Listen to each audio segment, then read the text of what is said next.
A la audiencia de Tropicana, Otto Sonnenholz los saluda esta mañana. María Fernanda Perrone, buen día. ¿Cómo está usted? Buenos días, Otto. Listos para arrancar el programa, nos acompaña la abogada Roxana Bisueta. Con ella vamos a conversar de lo ocurrido en Pozorja. Roxana, bienvenida, gracias por estar acá. Muchas gracias por la entrevista, María Fernanda, Otto. Cuéntenos, ¿qué nos lleva a esto? ¿Qué nos lleva a que haya ocurrido lo que ocurrió en Pozorja? Bueno, primero me gustaría hacer solo una síntesis cronológica de lo que ha pasado en Pozorja para después hacer un análisis criminológico, jurídico y social. Es importante porque no podemos estar callados y menos aún inertes ante lo que ha pasado. Si bien es cierto, a través de un rumor, porque fue por un rumor de que hubo un secuestro de unos niños, la población de Pozorja, y al haberse capturado a estas personas, a lo que capturan a las personas, la gente comienza a llamar la atención, me imagino, por redes sociales, se comunican y se comienzan a agrupar. Esto ocasiona que existan daños a los bienes públicos, bienes privados, y piden la vida de las personas, le piden a la policía, van en contra del retén, en contra de los policías, a las personas las asesinan, ¿ya?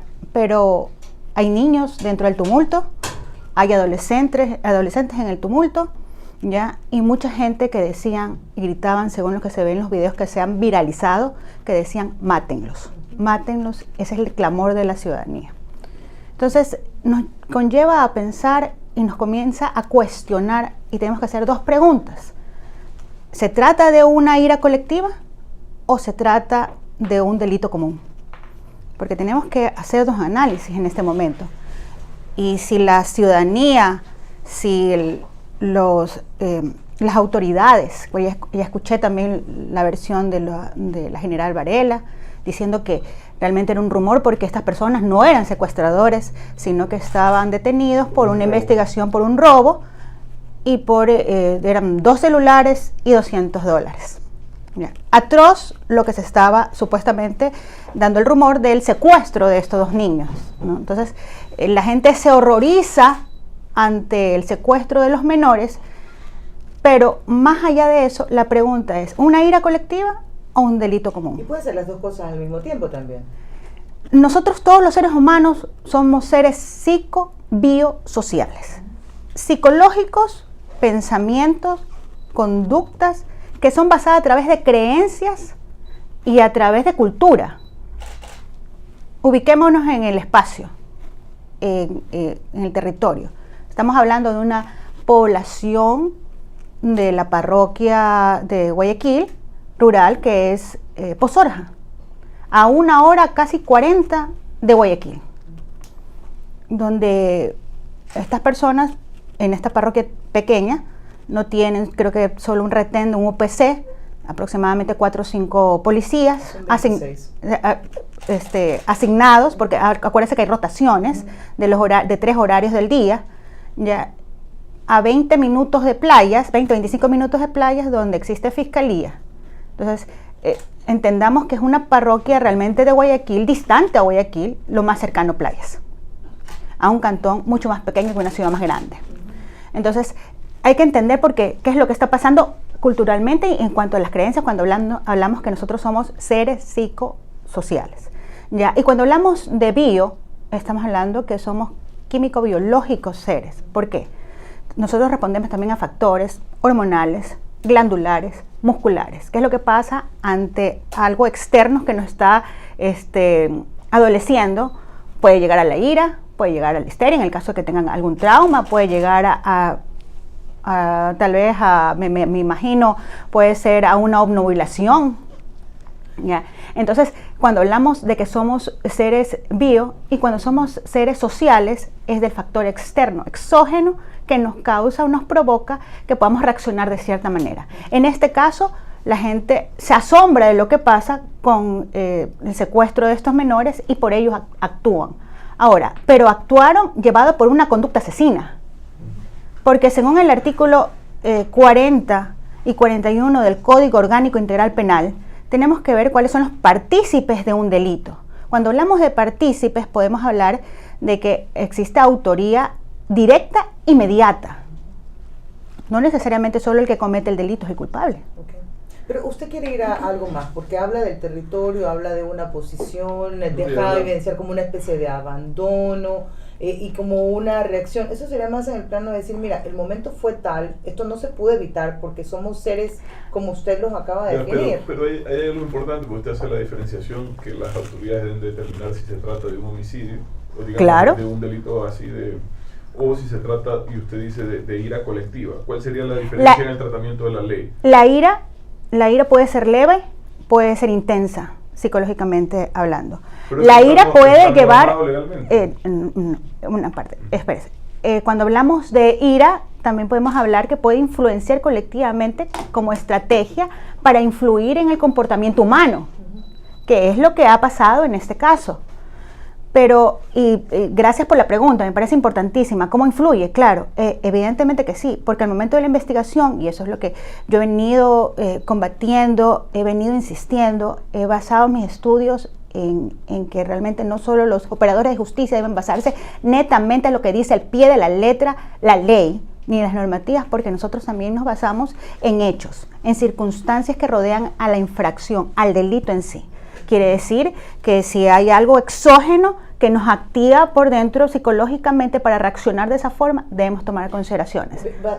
Guardando las distancias, pero cuando usted propone eso es como la justificación jurídica sobre el derecho famélico, o sea, analizo todo lo que está en el entorno, lo que motiva a alguien para actuar de tal forma. De hambre, sí, ¿no? Entonces tú dices, esto tiene un antecedente social, humano. Claro, claro. Hacia allá va usted, pero es que mire, ¿sabe qué pasa? Que preocupa un poco el hecho de que comencemos a hablar desde ese planteamiento, porque parecería, y si no se enfoca bien, como una justificación frente a lo que pasó en Bogotá. No, yo en ningún momento he querido llegar a eso. Le digo que hay que ver las circunstancias y más bien, y quiero seguir mi relato, por eso les decía hablar cronológicamente de los hechos, cuando hablamos, y firmemente le digo que no podemos llegar como seres humanos y venimos en una sociedad y en la ecuatoriana donde no tenemos pena de muerte, que la ciudadanía tome la justicia por sus manos, porque en las declaraciones en los medios sociales alguien decía, y allá voy, decía, hemos hecho justicia por nuestras manos.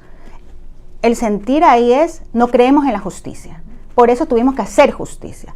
Ahora, en ese momento olvidaron que son seres sociales, que nosotros como sociedad, cuando creamos nuestras normas, cuando los padres de la patria se reunieron realmente a debatir, nosotros nunca consideramos la pena de muerte como parte de nuestro sistema procesal penal.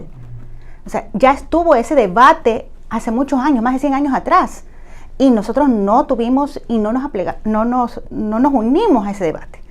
Ahora, ellos juzgaron, ni principio de inocencia, ni pruebas, ni nada, y tomaron por sus manos un juzgamiento. ¿Y cuál fue? La pena. Los condenaron a morir. Entonces, una turba, porque estamos hablando de una turba, donde la gente sale con sus celulares a viralizar la noticia de lo que estaba pasando y nadie hizo nada. Pero Otto deja planteada una pregunta y dice, esto se trata, usted puso dos escenarios, ¿no? Una ira colectiva o era simplemente un homicidio. Legalmente, ¿dónde se marca la diferencia? ¿O no hay en las leyes actuales alguna diferencia? Yo lo que estoy viendo, por cómo se está desarrollando la situación, evidentemente en Posorja, al momento de la policía no pudo en ningún momento sostener a la turba, por eso se dan los hechos. No hubo ningún detenido.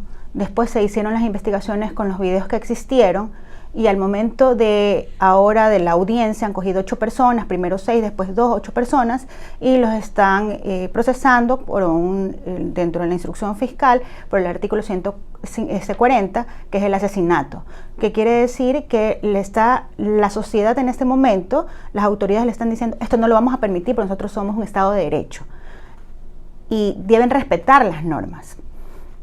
Ahora, hay que analizar todo el sistema y no dejarlo ahí. Es que eso es lo que me preocupa. ¿Y por qué estoy alarmada? Porque no podemos dejar que esto pasó en Posorja y no vamos a hacer un análisis social, sociológico, criminológico, jurídico de lo que está pasando en la sociedad. Porque si usted ha visto en muchas redes sociales que ahora nos manejan, y eso es la responsabilidad que también deben tener las redes sociales, es de informar. pero informar bien, pues, porque usted ha leído, muchas personas más bien han estado a favor de lo que ha pasado. Nadie puede justificar y nadie puede realmente hablar que lo que sucedió era lo necesario, era lo justo. Eso es una cuestión en el campo de la libertad de expresión. A usted le puede parecer, claro. Seguro que muchas personas piensan que está justificado y seguramente muchos pensarán que alguien que vaya a cometer un delito en Pozorja se la va a pensar 2 veces. Si usted quiere sacar el resumen de lo que dicen las redes sociales a favor de los hechos. Lo que sí preocupa es que cuando la gente utiliza o las personas utilizan las redes sociales para mal informar, en este caso, seguir rodando la información de que era un secuestro cuando no existe un secuestro. Entonces ha sido mal utilizada una información. ¿Cómo debiera llevarse el proceso? Porque usted ve cuántas personas, o sea, yo no he visto los videos partiendo de eso. Yo tampoco, no sé, porque no puedo, sencillamente. No resisto, pero cuántas personas, aquí usted decía que hay una tipificación de los tipos de la autoría. ¿Quién es el autor, el que corre el rumor? ¿Cómo lo detectas? ¿Hay una reacción? La autoría es quien lo comete la infracción, quien pudo evitar la infracción y no lo hizo. En ese caso la policía, ¿no? No, la misma ciudadanía, que pudieron evitar que se cometa este delito. Hay que ver las circunstancias en las que pasaron los hechos. Ya. Y la otra, que instiga. ¿Cuál es la instigación? Hazlo, mátalo. Yo no lo mato, mátalo tú. El íncubo y el súcubo, lo que llama la teoría penal, pues, ¿no? El que le dice por atrás, mata, y el otro que es más susceptible, mató. Ya, hay que ver las circunstancias de todos los hechos. Ahora, la misma población, por lo que estoy viendo, también está justificando el hecho. Entonces comienzan a crear historias, comienzan a cubrir todo el hecho que ha pasado, en que realmente sí hubo un secuestro, no es que no se está tomando en consideración, que realmente habían 2 niños y se iban a llevar los niños. Correcto, pero eso no justifica Claro, no justifica. Por eso le digo, la ciudadanía mismo, a lo que ha pasado, comienza a justificar los hechos que se dieron en Pozorja. Pero sí es un problema que tenemos que verlo más allá. Uno, el sentimiento de los ciudadanos de que la justicia no está tomando realmente su rol importante en la sociedad, donde se cometen hechos atroces.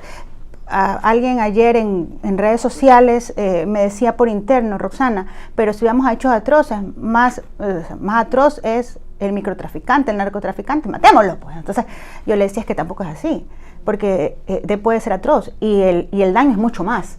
¿Ya? Y entonces dice, ¿por qué la gente o las personas no se asustan ante esa noticia? Porque nos parece normal, porque ya estamos acostumbrados a que nos roben, a que los niños están en las drogas, a que los jóvenes... Los temas de pedofilia, que para mí es de lo más terrible.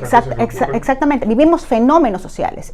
Y alguien me preguntaba ayer, Roxana, ¿y cuál es tu objetivo ante todo el trabajo que estás haciendo en redes sociales, de educando a la ciudadanía?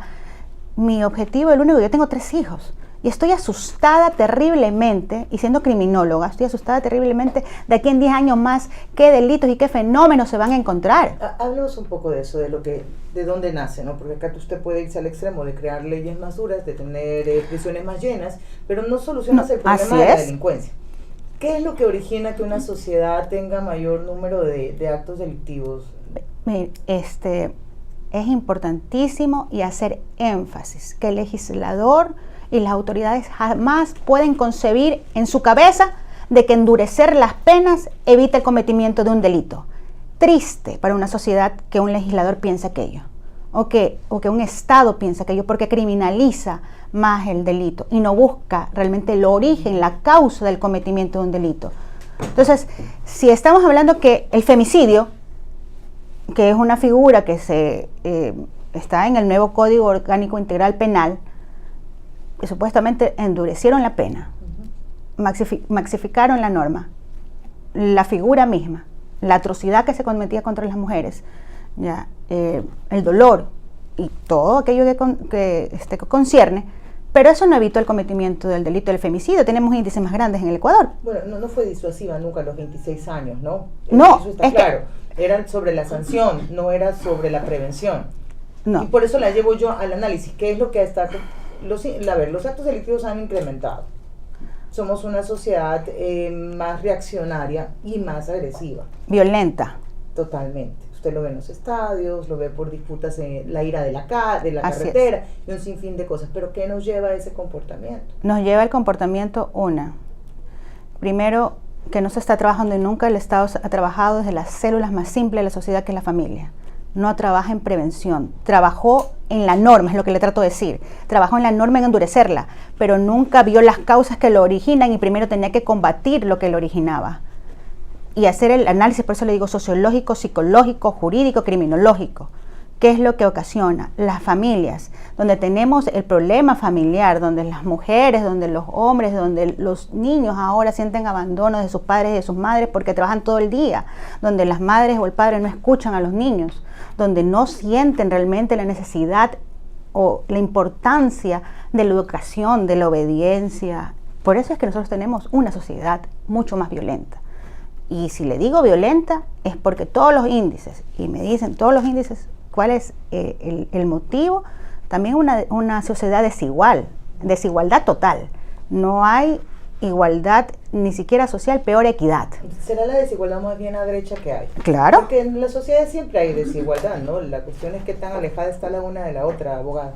Claro, es que vivimos en una inequidad social y eso causa de que tenemos brechas tan grandes, ¿no? En el que mucho tiene y el que no tiene nada. Pero eso no sería decir que igual pobreza, igual delincuencia. No.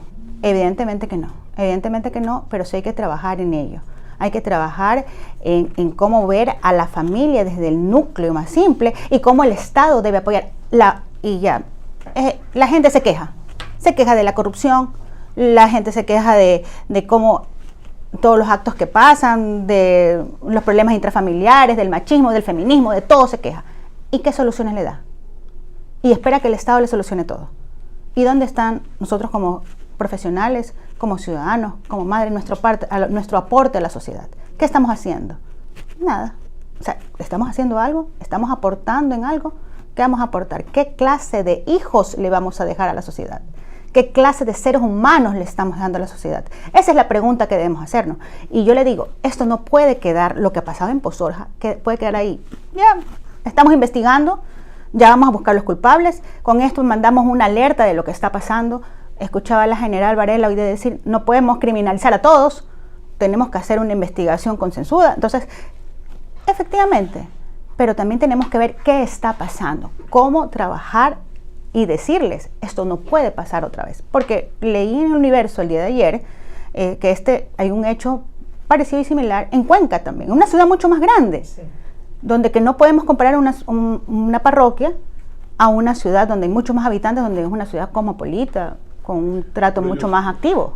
Pero normalmente siempre lo quieren llevar más allá, y eso es lo que normalmente habíamos visto en el Ecuador, pero acá en la costa, para mí, no sé, hubo un caso, me parece, algo en Babahoyo o algo así, pero no es algo tan frecuente, ¿no? Pero en la cultura indígena es más ancestral, donde ellos mismos tienen sus propias creencias, lo que les decía, donde ellos no han perdido su identidad, donde no han perdido sus creencias, donde no han perdido su cultura, donde la mantienen, donde se someten, porque no es toda la cultura, claro, sino los que ya se someten a esa evaluación indígena. En la costa no era, claro, culturalmente ese tipo de... Más arraigado a ese tipo de conducta. Es por los sectores de cómo se viven. Por eso le digo, Ecuador, usted me dirá, pero si todos somos hermanos, sí, somos todos hermanos, donde vivimos en formas distintas, donde igual comemos distinto, donde hablamos distinto, donde nos expresamos distinto.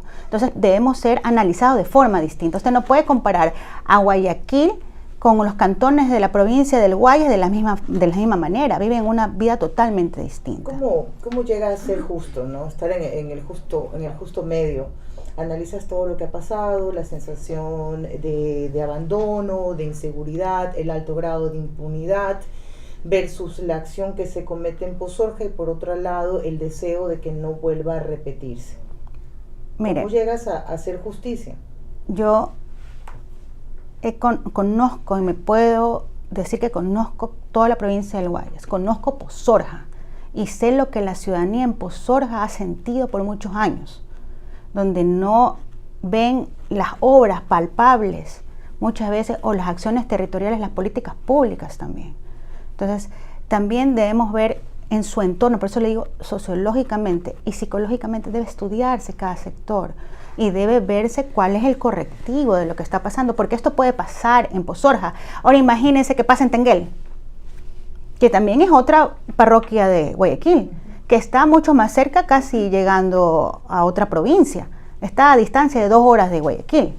Entonces, tenemos sectores donde están más apartados que otros, donde tienen otras necesidades. Entonces, ¿cómo llegar a que esto sea efectivo? Las normas, o sea, y lo que pasó en Pozorja, ellos olvidaron que son seres sociales y que existen normas.